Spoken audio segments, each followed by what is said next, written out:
All right, so I'm hearing that all Christian slash religious, mostly offline curriculums are not going to be approved to be used as core, but um, here's my workaround because what you're doing with both of your kiddos is working, they're thriving, they're doing what needs to be done, they're meeting all of their benchmarks.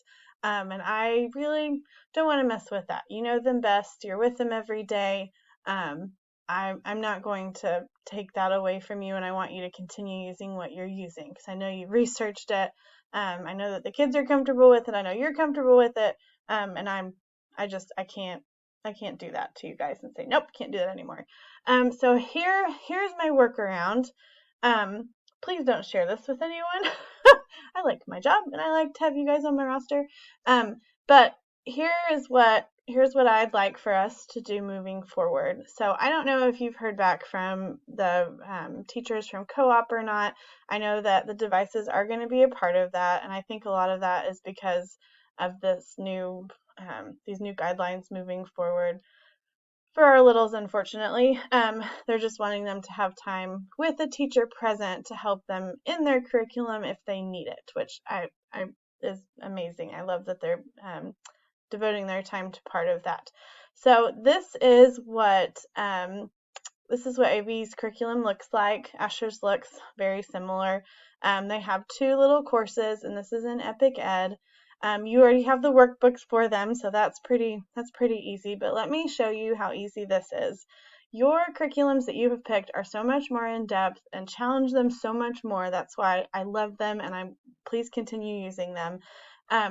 But if it's possible, if you could just come in here, and it will maybe take them 5-10 minutes tops once a week, or maybe they'll even get it done in co-op on Wednesdays. That's a possibility as well. So if they click on this course, the way this curriculum is set up, it's one topic a week, one lesson per day, and it goes through the whole school year. And let me show you how easy this is. All right, so if you will just come in here, like I said, once a week, you can do this on your own, and if you see anything that you want to use for either of them, you have the workbook, so you're more than welcome to use those. But here's what I want you to do. So I want you to come in, and I want you to click on the assignments, watch the video if you want to, but all you have to do is click this little button that says mark this activity as complete.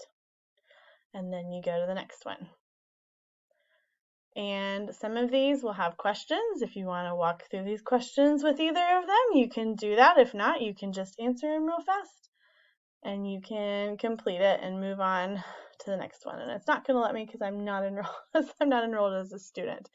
But legitimately, it really doesn't take that long at all. So here's one where there's a video of how to do pencil grip, which is what all pre-Kers need to know. And then there's this pencil control practice sheet. This should be in the workbook, so if that's something that you want to do, you don't even have to upload it, okay? Once you finish it, you can mark this activity as complete, and then you can move on. Yesterday with Asher, there was something that it was a number match, and it went right along with his star math, and so we just did that quickly together. It took him about 30 seconds.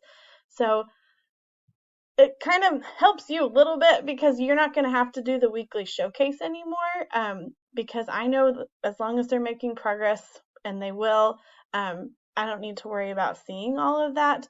But if you could just come in here, like I said, into pre-K language arts and social studies, and then pre-K, oops, wrong one. Pre-K math looks exactly the same, and it's one topic a week, one lesson a day. You could probably get all 5 of these lessons done in maybe 10 or 15 minutes, one day a week. So that's kind of my plan moving forward. Let me know if you have any questions at all. I am just as frustrated with you that they decided these things, 2 weeks after the school year has started. So I do apologize for that. I wish I had more control over that, but I just don't. And that's kind of the nature of public education. But this is kind of my workaround. You still get to do everything that you need to do with your kids. You know them best. But this is our way of kind of checking that attendance piece and making sure that they're getting those attendance points and working through. And there's some really neat activities in here. I'm sure you saw those in the workbook. So let me know if you have any questions, and hopefully I will see you guys tomorrow at Co-op. Have a great day.